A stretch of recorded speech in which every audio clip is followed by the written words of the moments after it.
Perencanaan pemasaran yang baik adalah cara menarik pelanggan agar membeli produk kita.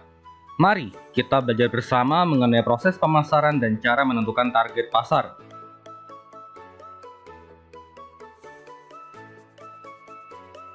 Saya juga sudah meletakkan stempel waktu atau timestamp di deskripsi untuk memudahkan teman-teman mengetahui topik apa saja yang dibahas dalam video ini.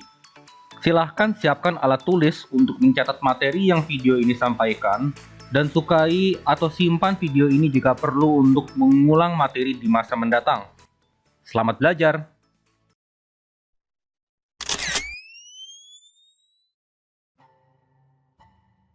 Pengabdi Setan 2 Communion sudah mendapatkan lebih dari 5,5 juta penonton dalam 16 strip penayangan. Mungkin bisa mengalahkan jumlah penonton KKN di Desa Penari yang sudah disaksikan lebih dari 9,23 juta penonton di seluruh bioskop tanah air. Pengabdi Setan 2 Communion adalah contoh produk yang berhasil menarik pelanggan yang mana parameternya adalah jumlah penonton.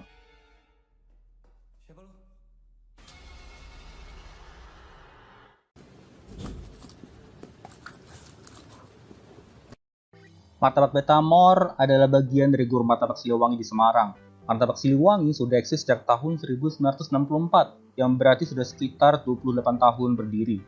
Martabak Betamor menjual martabak manis dan martabak telur dengan berbagai variannya. Per Agustus 2022, grup Martabak Siliwangi mengelola 3 cabang Martabak Betamor di wilayah Kota Semarang. Martabak Betamor adalah contoh usaha yang berhasil menarik pelanggan yang mana parameternya antara lain usia usaha dan jumlah cabang.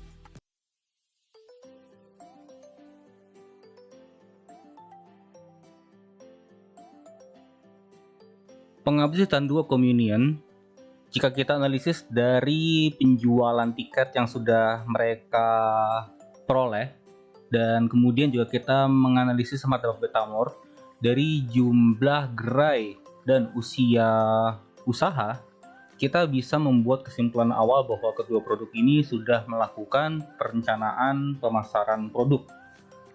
Kedua produk ini, Pengabdi Setan 2 sebagai sebuah produk film dan Martabak Betamor sebagai produk kuliner adalah produk jasa, dan berarti mereka sudah melakukan yang namanya strategi marketing jasa. Oke, sebentar, ini kok kayak ada glitch sedikit ya, ini kayak telat keluarnya. Oke, saya paralel saja. Proses pemasaran produk film dan makanan tersebut, ini sudah muncul, terlihat sudah berorientasi konsumen, bertujuan menciptakan nilai bagi konsumen, membangun hubungan dengan konsumen, dan memenuhi kebutuhan konsumen. Ya, ini saya naikin dulu.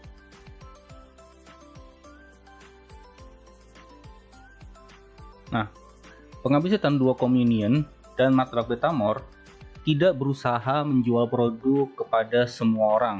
Mereka tidak berusaha memasarkan produk kepada semua orang karena akan menghabiskan waktu, biaya, dan tenaga. Sehingga bisa jadi apa yang mereka peroleh malah lebih kecil daripada apa yang mereka keluarkan jika mereka memaksakan menjual produk ke semua orang. Mereka hanya memasarkan produk ke segmen yang tertentu. Dan mereka melakukan hal tersebut berdasarkan perencanaan strategi pemasaran tertarget. Dalam perencanaan strategi pemasaran tertarget, kita harus melakukan yang namanya penentuan target market. Oke, ini saya tulis dulu. Penentuan dan target market ini akan membantu kita lebih mengefisienkan waktu, biaya, dan tenaga saat melakukan proses pemasaran. Dan proses pemasaran itu sendiri adalah usaha untuk membagi pasar utuh menjadi beberapa segmen yang basisnya adalah karakteristik yang sama atau homogen. Ini saya tulis dulu. Dan dari segmen-segmen yang berkarakteristik homogen ini, kita bisa memilih satu atau beberapa segmen Kemudian kita berusaha untuk mengembangkan produk untuk memenuhi kebutuhan dan keinginan segmen terpilih. Oke, ini saya tulis homogennya dulu.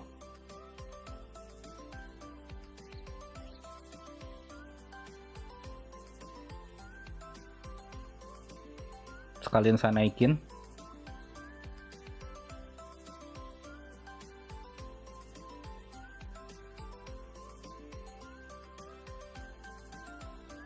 Di sini kembali saya tekankan bahwa baik Marta Betamor maupun Pengabdi Setan 2, mereka tidak berusaha memasarkan produk mereka kepada semua orang. Mereka memilih hanya beberapa atau sebagian dari segmen-segmen yang sesuai dengan kemampuan mereka. Nanti di video selanjutnya akan saya lebih jelaskan mendalam bagaimana kita bisa mengetahui bahwa kemampuan kita itu sepadan dengan segmen pasar yang kita pilih atau kita layani.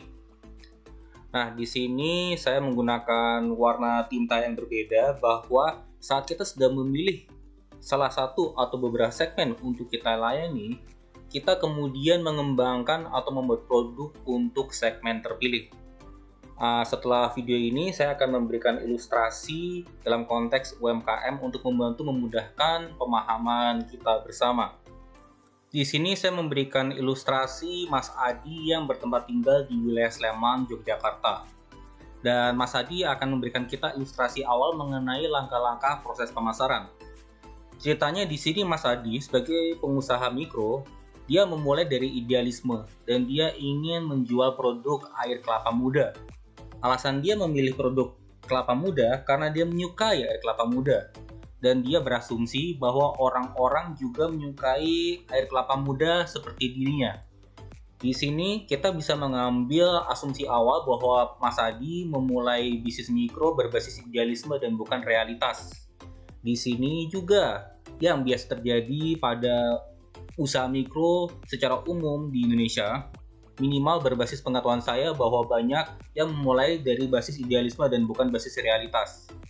Dan karena dia memulai dari idealisme, dia harus mengetahui di manakah dia bisa mendapatkan gerobak, kemudian pasokan untuk es kelapa mudanya, untuk buah kelapa mudanya, kemudian peralatan perlengkapan, misalnya golok untuk membuka kelapa, gelas, es batu jika diperlukan, mungkin sirup, dan lain sebagainya. Di sini berarti Mas Adi perlu memikirkan masalah yang berbeda karena dia memulai dari idealisme, yaitu di mana Mas Adi bisa mendapatkan pembeli. Ini saya tulis dulu dengan warna yang berbeda. Pada saat Mas Adi mulai memikirkan gimana bisa mendapatkan pembeli, pada titik itulah Mas Adi mulai berhadapan dengan realitas dan harus memiliki pengetahuan mengenai dasar-dasar pemasaran dan proses pemasaran. Ini juga supaya jelas saya tulis dengan warna tinta yang berbeda. Nanti akan kita pelajari lebih mendalam mengenai dasar-dasar pemasaran dan proses pemasaran. Nah, dua pengetahuan ini penting karena pemasaran berorientasi pada konsumen atau pelanggan, sedangkan penjualan berorientasi kepada produk. Jadi, pemasaran berbeda dengan penjualan. Ini supaya dipahami. Pemasaran tahapannya sampai pada mendapatkan prospek, sedangkan penjualan adalah usaha mengubah prospek tersebut menjadi transaksi. Jadi dapat kita pahami bahwa kadang ada salah kaprah bahwa penjualan adalah pemasaran, karena memang keduanya sangat lekat dan saling berinteraksi. Oke, semoga paham sampai di sini. Kita endapkan dahulu apa yang sudah saya sampaikan.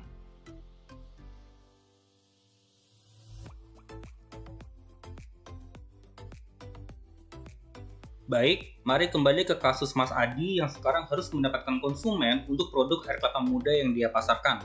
Dan saya akan menjabarkan secara umum terlebih dahulu mengenai langkah-langkah proses pemasaran yang harus Mas Adi lakukan, karena dia memulai dari idealisme dan bukan realitas.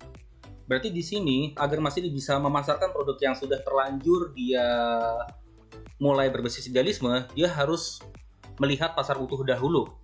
Dan dari pasar utuh ini dia harus melakukan yang namanya segmentasi pasar. Dari segmentasi pasar ini Mas Adi melakukan pembagian pasar menjadi segmen-segmen yang homogen, kemudian melakukan targeting, dan kemudian melakukan positioning.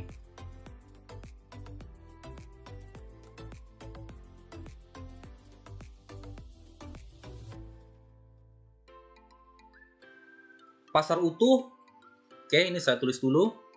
Pasar utuh dapat didefinisikan secara ringkas sebagai pasar yang terdiri dari berbagai macam segmen konsumen dan berbagai macam produsen.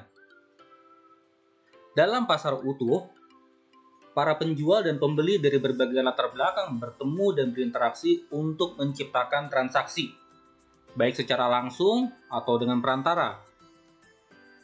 Banyak penjual di pasar dapat mengakibatkan persaingan, apalagi jika penjualnya itu menjual produk-produk yang sama, sehingga pada akhirnya menurunkan harga produk untuk meningkatkan permintaan. Ya, dan penurunan harga berarti juga dapat meningkatkan daya beli konsumen. Untuk segmentasi, pada segmentasi kita mengidentifikasi dan mendeskripsikan segmen-segmen yang ada di dalam pasar utuh. Jadi, pasar utuh kita bagi-bagi berbasis karakteristik yang homogen atau yang serupa. Dan di sini kita juga melakukan deskripsi berbasis paling ini misalnya yang paling simpel itu seperti kita melihat KTP sebagai contoh, berbasis tempat tinggal, berbasis usia, dan lain sebagainya. Kemudian kita maju lagi ke tahapan targeting. Di sini kita melakukan evaluasi segmen yang ada dan memutuskan pasar mana yang akan kita layani berbasis kemampuan kita. Jadinya kita tidak asal hajar bleh nembak, oh pasar ini, segmen ini yang ingin saya layani. Tidak begitu. Dan setelah kita melakukan targeting, kita melakukan yang namanya positioning. Di sini, kita mengembangkan bauran pemasaran yang membentuk keunggulan kompetitif di benak target pasar terpilih. Oke, saya juga akan menjelaskan secara lebih mendalam pada bahasan berikutnya, khususnya mengenai segmentasi pasar. Dan silakan ikuti saja dahulu video ini. Paling tidak ini masih tahap pengantar, belum terlalu kompleks.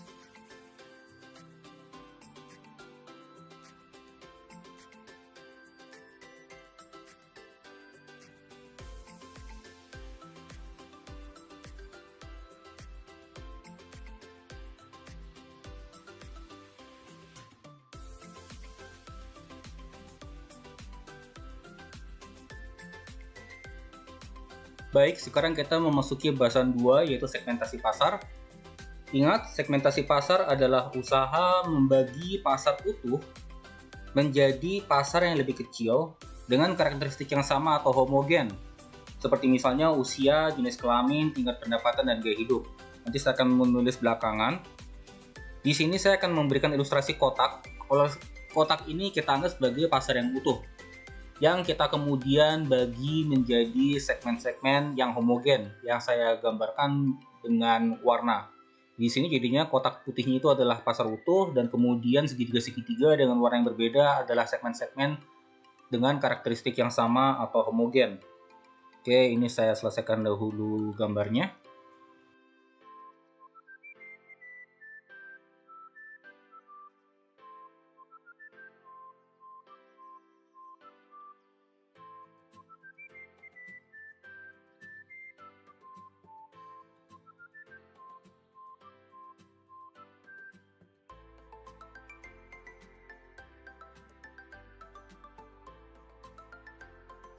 Oke, di sini saya juga saya kembali tekankan bahwa segitiga-segitiga ini adalah segmen-segmen dengan karakteristik yang sama atau homogen. Dan karakteristik yang sama atau homogen ini sebagai contoh seperti yang tadi sudah saya sampaikan, yaitu usia, jenis kelamin, tingkat pendapatan, gaya hidup, dan contoh yang mudah kita bisa melihat pada KTP. KTP itu kan ada alamat, ada usia, ada agama. Itu sudah bisa menjadi tahapan awal kalau kita ingin melakukan segmentasi berbasis demografi. Nanti saya akan menjelaskan lebih mendalam mengenai segmentasi demografi. Oke, ini saya tulis dulu. Oh ya, ingat bahwa kita perlu melakukan pembagian ini karena kita membuang energi dan sumber daya kita jika kita berusaha melayani semua orang di semua waktu. Jadinya di sini saya akan menulis dengan tinta merah. bahwa kita tidak perlu berusaha untuk melayani semua segmen pasar yang ada. Apalagi jika kita posisinya masih sebagai pengusaha mikro. Karena jika kita berusaha melayani semua pasar, ya sekali lagi kita sama saja buang-buang waktu, biaya, dan tenaga. Kita perlu memilih segmen mana yang paling nyambung dengan kemampuan kita untuk dipenuhi kebutuhannya. Oke, ini saya tulis lagi dengan warna tinta yang berbeda.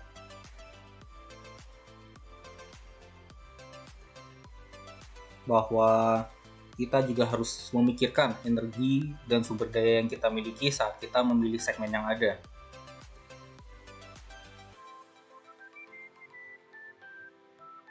Oke, ini juga saya akan tulis dengan tinta yang berbeda, bahwa saat kita memilih segmen, kita harus memilih segmen yang paling nyambung dengan kemampuan kita untuk dipenuhi kebutuhannya.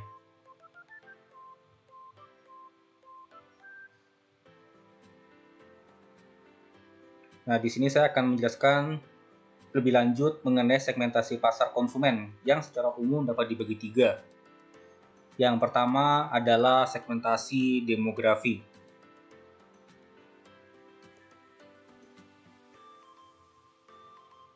Untuk memudahkan pemahaman segmentasi demografi, segmentasi tersebut harus terukur. Dan terukur ini kita dapat melihat misalnya dari informasi yang tertera pada KTP kita, antara lain jenis kelamin, alamat, tempat tanggal lahir, dan di luar itu misalnya kita bisa melihat tingkat pendidikan. Terukur di sini berarti kita bisa menghitung jumlahnya. Hal lain yang perlu kita tambahkan dalam segmentasi demografi adalah kelas sosial ekonomi yang dapat kita ketahui melalui besaran pengeluaran konsumen. Oke, sosial ekonomi ini bisa juga disebut sebagai socio-economic status. Nanti saya akan jelaskan lebih dalam. Kita masuk dulu ke bahasan 2, yaitu segmentasi psikografi yang melihat konsumen berbasis sikap, nilai yang dianut, dan gaya hidup.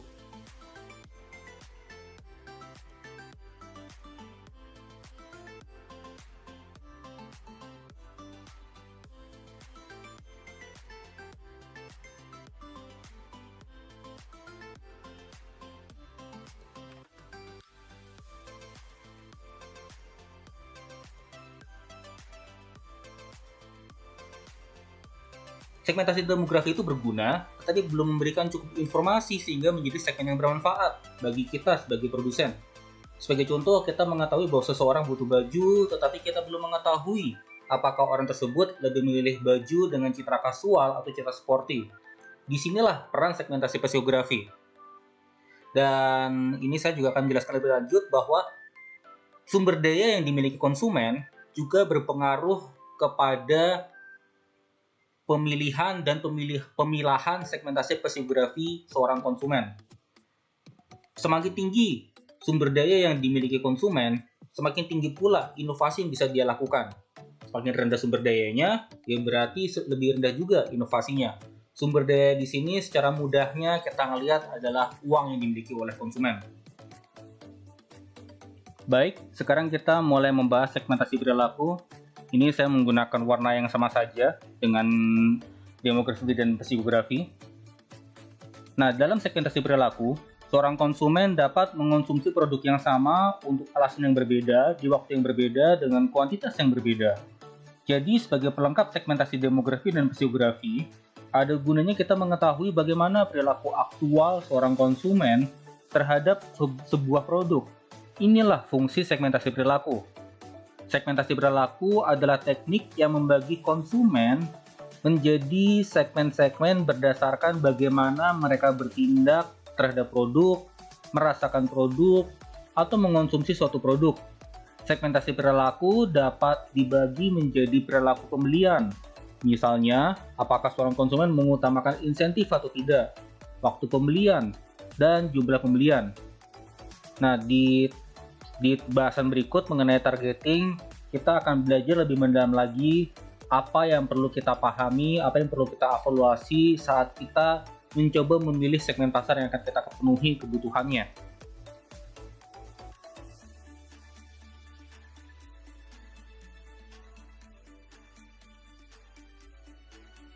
Baik, sekarang kita memasuki bahasan ketiga, yaitu targeting. Setelah kita membagi pasar utuh menjadi segmen-segmen, kita perlu memilih dan memilah segmen-segmen tersebut dengan melakukan evaluasi diri dan evaluasi segmen pasar, dengan tujuan supaya kita mengetahui segmen mana yang paling mampu kita layani dan kita penuhi kebutuhannya atau keinginannya.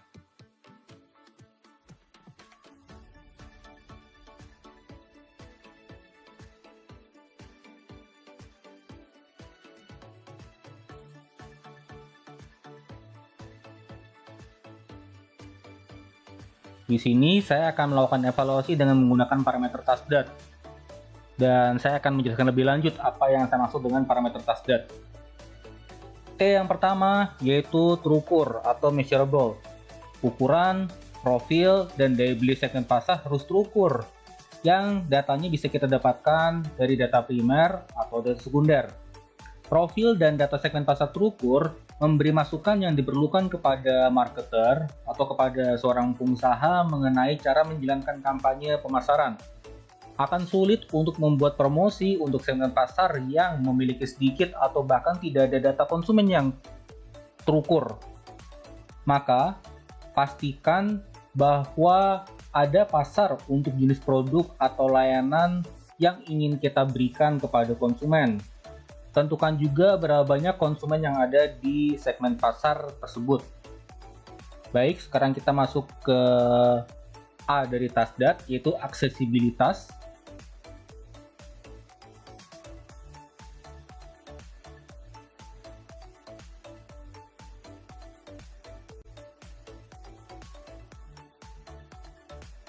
Aksesibilitas berarti kita sebagai seorang pengusaha harus mudah menjangkau konsumen dengan biaya yang terjangkau.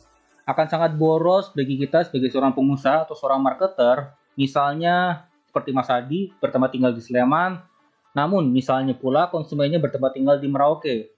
Karena sangat mungkin biaya transportasinya dengan potensi pendapatannya dalam sebulan itu malah lebih besar biaya transportasinya, sehingga malah ujung-ujungnya jauh lebih besar pasak daripada tiang.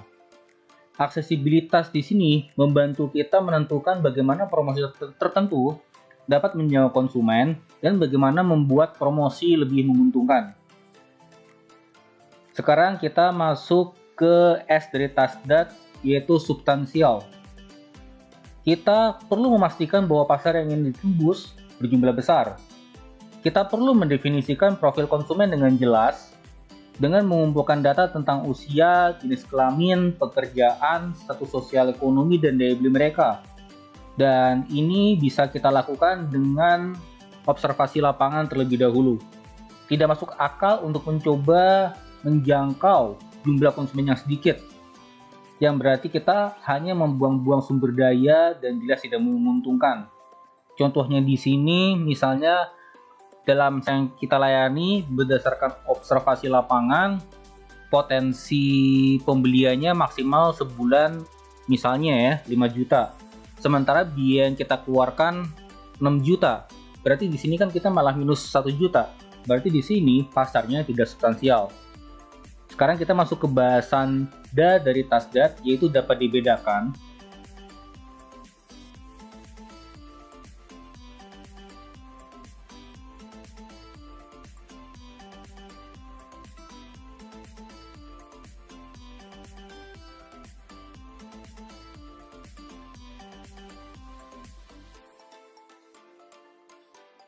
Saat mengevaluasi segmen pasar, kita perlu memastikan bahwa target pasar yang berbeda merespons secara berbeda pula strategi pemasaran yang berbeda.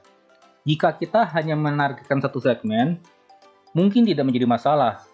Tapi misalnya, jika target pasar kita adalah mahasiswa dan mahasiswi kampus tertentu, maka penting untuk membuat strategi pemasaran yang membuat mahasiswa baru dan mahasiswa senior bereaksi dengan cara yang sangat positifnya.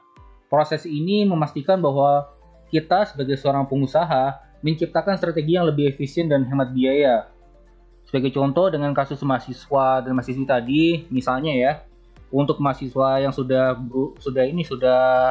anggaplah 3 tahun atau 4 tahun, kita bisa memberikan potongan dengan menunjukkan kartu mahasiswa sebagai contoh gitu ya. Dan hal ini tidak didapatkan oleh mahasiswa-mahasiswa yang masih junior.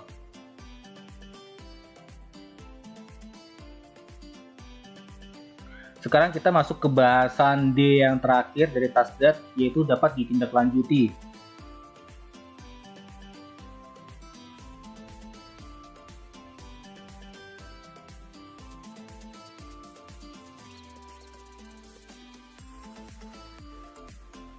Di sini berarti segmen task terpilih harus dapat merespon secara positif strategi atau kampanye pemasaran tertentu dan tentunya memiliki hasil yang terukur.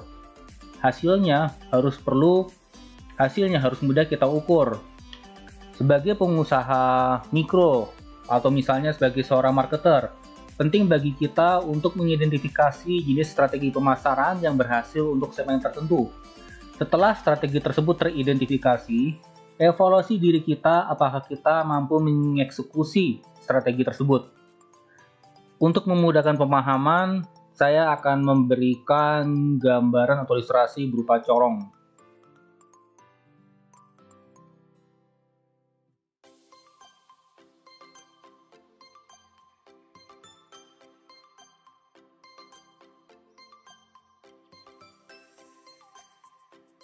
Ini kurang rapih. Oke ya, kira-kira ya yang penting teman-teman bisa memahami apa yang saya sampaikan. Nah, ini ceritanya corong ini yang saya gambar dengan warna hijau, itu adalah proses memilih dan memilah segmen-segmen dari pasar utuh. Segmen-segmen ini yang saya berikan garis-garis kuning. Nah, oke, ini saya tulis dulu segmen supaya bisa jelas. Saat kita melakukan pemilihan dan pemilihan segmen untuk kita layani, kita berarti melakukan yang namanya evaluasi TaskDat. Ingat, TaskDat itu berarti terukur, aksesibilitas, substansial, dapat dibedakan, dan dapat ditindaklanjuti. Nah, setelah kita melakukan evaluasi TaskDat, kita akan mendapatkan segmen-segmen mana yang bisa kita penuhi kebutuhannya atau keinginannya. Di sini saya gambarkan dengan kotak warna biru. Ingat, segmen ini berarti mampu kita layani berbasis evaluasi diri kita dan juga evaluasi konsumen.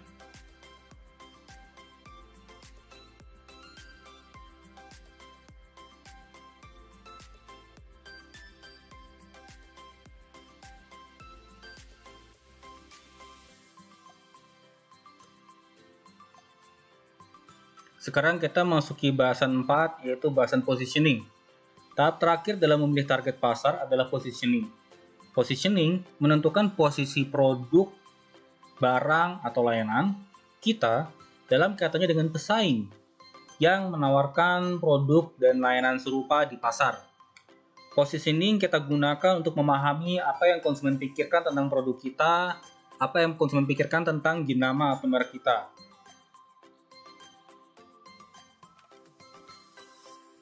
Dua aspek utama untuk memulai positioning adalah aspek fungsi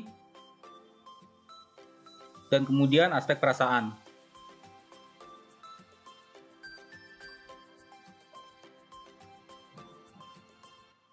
Nanti saya akan menjelaskan lebih lanjut contohnya bagaimana aspek fungsi dan aspek perasaan kita pakai dalam proses pemasaran.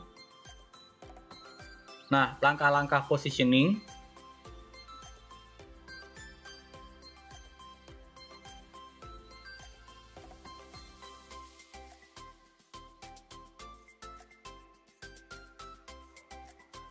Langkah-langkah positioning ada 4. Yang pertama, kita melakukan analisis posisi kompetitor. Jadinya misalnya pada pasar yang sama, kita misalnya melayani segmen pasar yang sama, bagaimana kompetitor kita bertindak. Yang kedua, kita setelah mengetahui bagaimana posisi kompetitor, tawarkan produk dengan keunggulan yang kompetitif, yang berbeda dengan kompetitor. Ketiga, kita lakukan finalisasi bauran pemasaran. Mengenai bauran pemasaran ini akan saya jelaskan lebih lanjut nanti di belakang. Dan yang keempat adalah evaluasi respon konsumen. Dan berbasis respon konsumen tersebut, kita lakukan modifikasi jika diperlukan.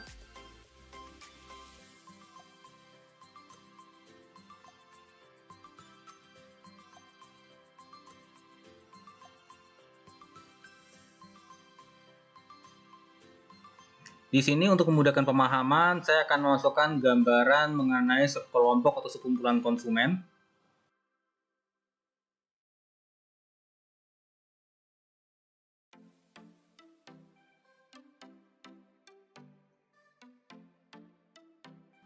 Nah, misalnya sekumpulan konsumen ini mereka mengonsumsi produk Rating Deng. Di sini saya tulis cukup dengan K saja. Apa sih asosiasi produk Rating Deng di dalam benak konsumen tersebut? Biasanya kan minuman energi. Kemudian misalnya kita geser lagi, Pocari Sweat, PS. Apa sih asosiasi Pocari Sweat di benak konsumen? Misalnya minuman isotonik. Kemudian saya akan ambil contoh lagi, Oki Jelly Drink. Oki Jelly Drink, OJD. Asosiasinya apa? Sebagai penunda lapar. Ketiganya ini bisa dikatakan lebih berkaitan dengan fungsi dan bukan perasaan. Saya akan memberikan contoh yang keempat, yang aspek positioning-nya erat dengan perasaan. Misalnya jam tangan kali ya. Sebentar. Jam tangannya misalnya Tissot kali. Ya, Tissot aja, Tissot. Nah, asosiasi Tissot itu kan sebagai jam tangan yang eksklusif atau jam tangan eksekutif deh. Dan di sini berarti erat kaitannya dengan perasaan konsumen. Nah, sampai di sini saya harap tidak terlalu ini ya, masih cukup mudah dipahami, dan semua yang ada kaitannya dengan positioning itu ada di dalam benak konsumen.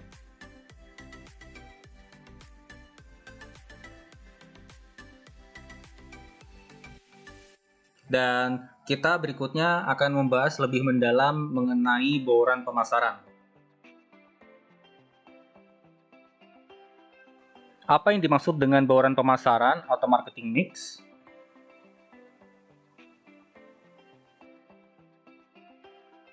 Bauran pemasaran juga dikenal sebagai 4P pemasaran, mengacu pada 4 elemen kunci dari strategi pemasaran.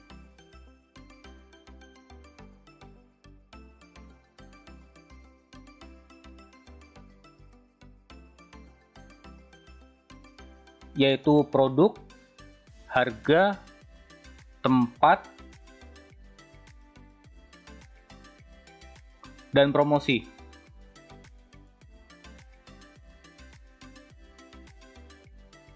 Dengan memperhatikan 4 komponen bauran pemasaran berikut, sebuah bisnis dapat memaksimalkan peluangnya agar suatu produk dikenali dan dibeli oleh pelanggan.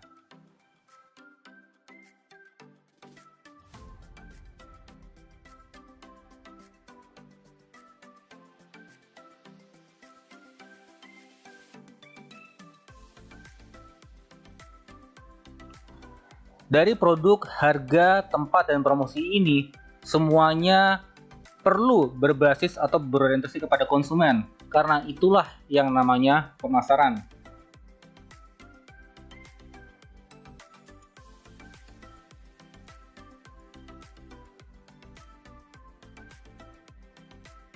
Baik, sekarang saya akan membahas produk terlebih dahulu. Produk yang dijual, produk yang dipasarkan ke konsumen harus memenuhi kebutuhan atau keinginan konsumen. Berikut ini adalah beberapa pertanyaan yang harus dijawab sebelum mengembangkan suatu produk. Sebagai contoh, apa produknya? Apa yang ingin dicapai produk dari konsumen? Apakah produk memenuhi kebutuhan atau memberikan pengalaman unik bagi konsumen? Siapa target pelanggan untuk produk tersebut? Apa yang membedakan produk dari pesaing? Kemudian mengenai harga.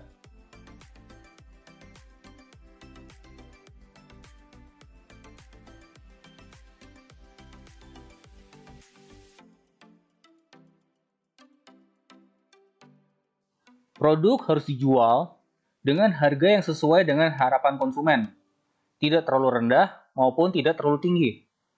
Berikut adalah beberapa pertanyaan yang harus dijawab sebelum menetapkan strategi penetapan harga produk. Berapa harga produk serupa yang dijual oleh pesaing? Berapa keterjangkauan dan kisaran harga konsumen sasaran?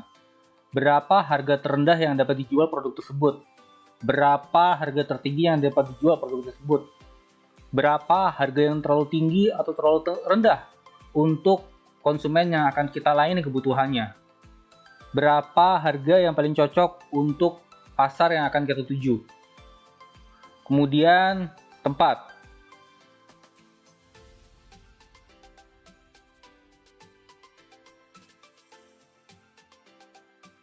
Lokasi pembelian produk penting untuk mengoptimalkan penjualan. Berikut ini adalah beberapa pertanyaan yang perlu kita pertimbangkan sebelum memutuskan tempat untuk memasarkan suatu produk.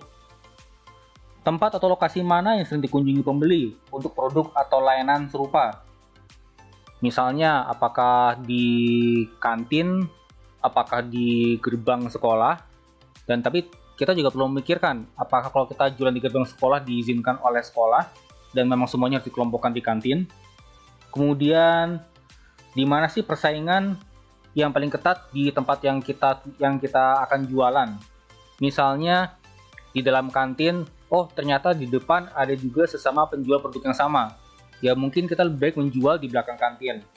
Kemudian, apa kebiasaan belanja target konsumen? Apakah penempatan dan distribusi produk memerlukan tim penjualan, penggunaan wiraniaga, atau bahkan mungkin supermarket? Kemudian bagaimana saluran distribusi yang tepat yang dapat kita akses? Sekarang kita memasuki bahasan promosi.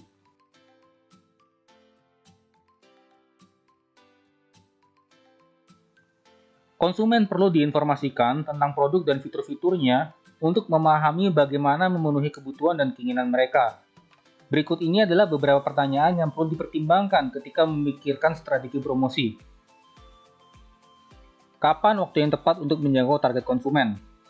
Sebagai contoh, kalau misalnya kita pengen jualan produk es kelapa muda, tentu sebaiknya kita jualannya misalnya saat jam istirahat atau jam sekolah. Karena kalau kita jualan pada saat jam sekolah berlangsung, kemungkinan produk terjual relatif lebih kecil. Kemudian pikirkan juga saluran atau media mana konsumen akan mendapatkan informasinya. Pendekatan periklanan apa yang paling bermanfaat bagi konsumen? Saluran mana yang paling hemat biaya dan efisien untuk promosi produk? Kemudian, di mana para pesaing menghabiskan upaya periklanan dan pendapatan pemasaran mereka? Oke, diendapkan dulu apa yang sudah saya sampaikan. Cukup didengarkan aja dahulu dan diperhatikan videonya. Dan kita akan lanjut ke dalam bahasan 5.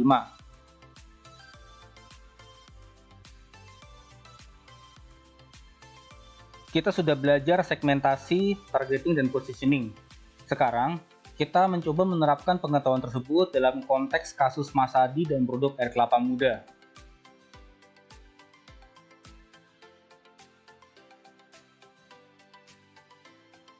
Nah, langkah pertama melakukan proses pemasaran dan menentukan target pasar, kita lakukan dengan evaluasi TASDAT. Ingat, TASDAT itu singkatan dari terukur, aksesibilitas, substansial, dapat dibedakan, dan dapat ditindaklanjuti.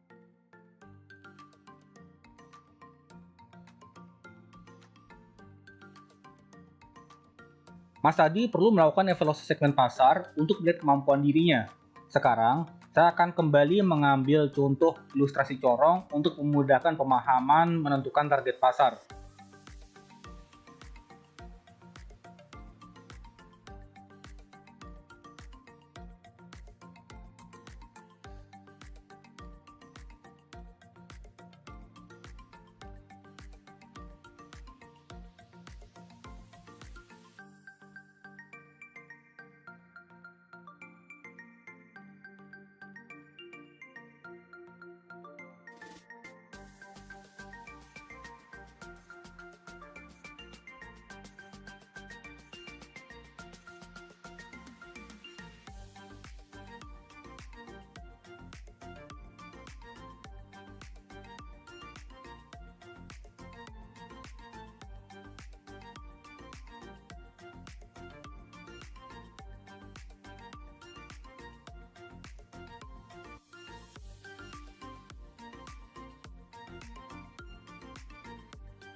Pertama-tama kita melakukan segmentasi demografi.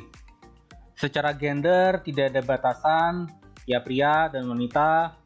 Lokasi, Mas Adi memutuskan untuk memasarkan produknya di salah satu kampus di wilayah Sleman. Alasannya karena dia sendiri bertempat tinggal di wilayah Sleman. Kemudian karena dia menyasar kampus, berarti usianya ya sekitar 18 hingga 23 tahun.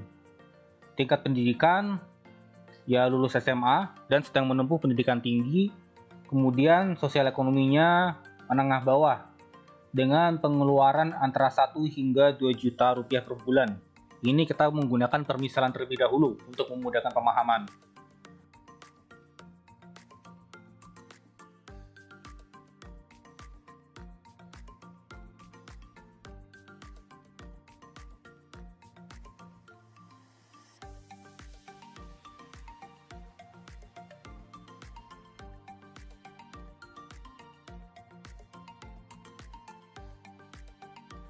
Kemudian kita berlanjut ke segmentasi psikografi yang berbasis pada sikap, perilaku, dan gaya hidup. Karena pengeluarannya sekitar 1 hingga 2 juta per bulan, berarti sumber dayanya rendah. Karena sumber daya rendah, inovasinya relatif rendah. Dan dari sini kita bisa melihat bahwa konsumen yang dipilih Pak Adi adalah tipe konsumen yang relatif memilih kestabilan, memilih idealisme, percaya bahwa produk kelapa muda itu ya tidak usah aneh-aneh. Sebagai contoh, bagi saya produk kelapa muda yang enak itu cukup yang produk kelapa muda yang enak itu ya tidak usah dicampur dengan berbagai macam produk-produk tambahan yang aneh-aneh. Misalnya cukup air kelapa mudanya dan daging kelapanya sudah cukup bagi saya.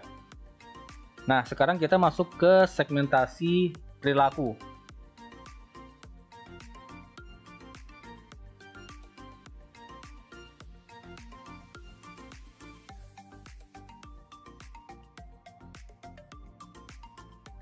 Perilaku aktual seorang konsumen terhadap sebuah produk, dalam konteks kasusnya Mas Adi, dapat kita bagi misalnya menjadi perilaku pembelian. Misalnya mereka mengutamakan insentif. Untuk insentif, misalnya bagi mahasiswa-mahasiswa yang senior, itu mereka diberikan semacam potongan harga. Sekarang kita memasuki langkah kedua, yaitu menentukan positioning. Berdasarkan targeting yang sudah masa dilakukan dan observasi lapangan yang juga sudah masa dilakukan, Mas Adi ingin agar setiap konsumennya bertransaksi tidak hanya 1 kali, tidak hanya 2 kali, tetapi berkali-kali dalam jangka waktu yang panjang. Mas Adi ingin pendapatan yang berkelanjutan. Mas Adi ingin ada pengalaman berkesan saat konsumen mencicipi produk air kelapa mudanya, namun tetap merasakan fungsi utama air kelapa muda. Maka Mas Adi memutuskan bahwa saat konsumen mencicipi produknya, para konsumen terasosiasikan dengan air kelapa muda berkualitas.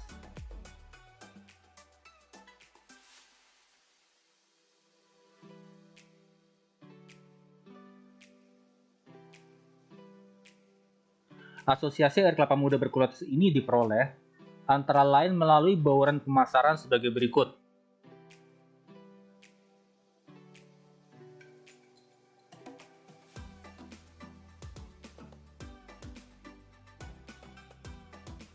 Produk. Apa produknya? Air kelapa muda. Apa yang ingin dicapai produk? Rasa enak. Siapa target pelanggan untuk produk tersebut? Pelajar kampus.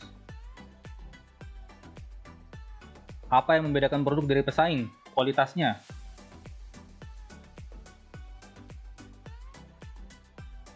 Harga. Berapa harga pesaing untuk produk serupa? Kurang lebih Rp5.000 per gelas dan Rp7.000 per batok kelapa.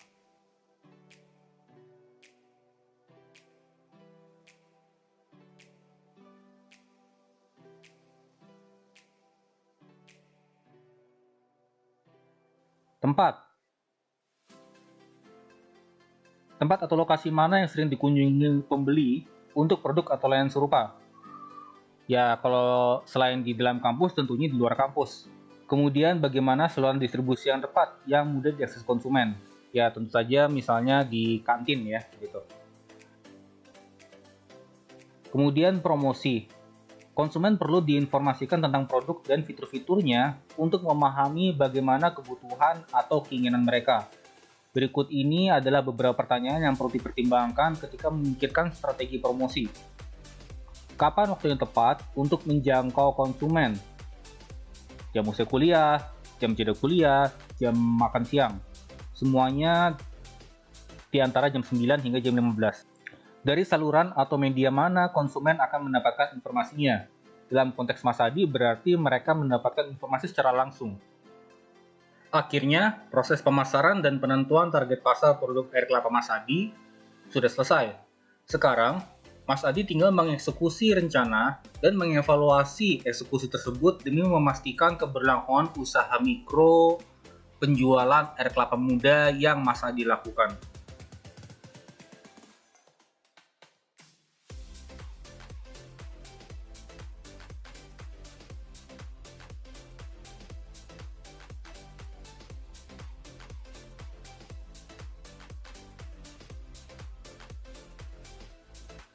Saya menggunakan buku marketing Real People, Real Choices edisi 7 sebagai rujukan sebagian besar materi yang saya berikan dalam video ini.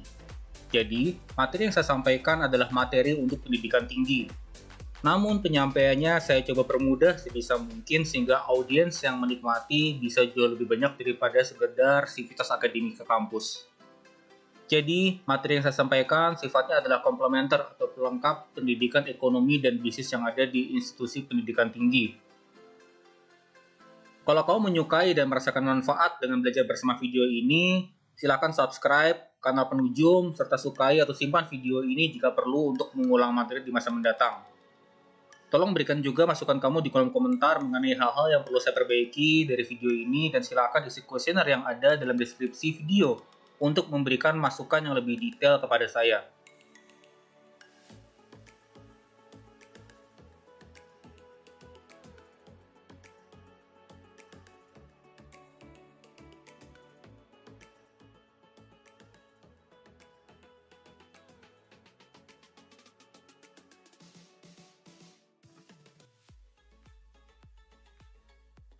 Untuk video selanjutnya, masih ingat kan pengabdi setan 2 di awal video?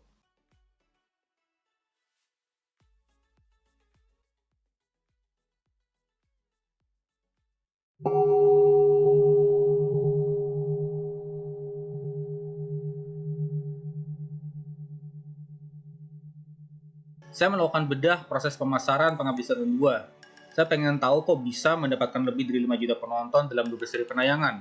Silakan tonton video yang ditunjuk oleh Joko Anwar.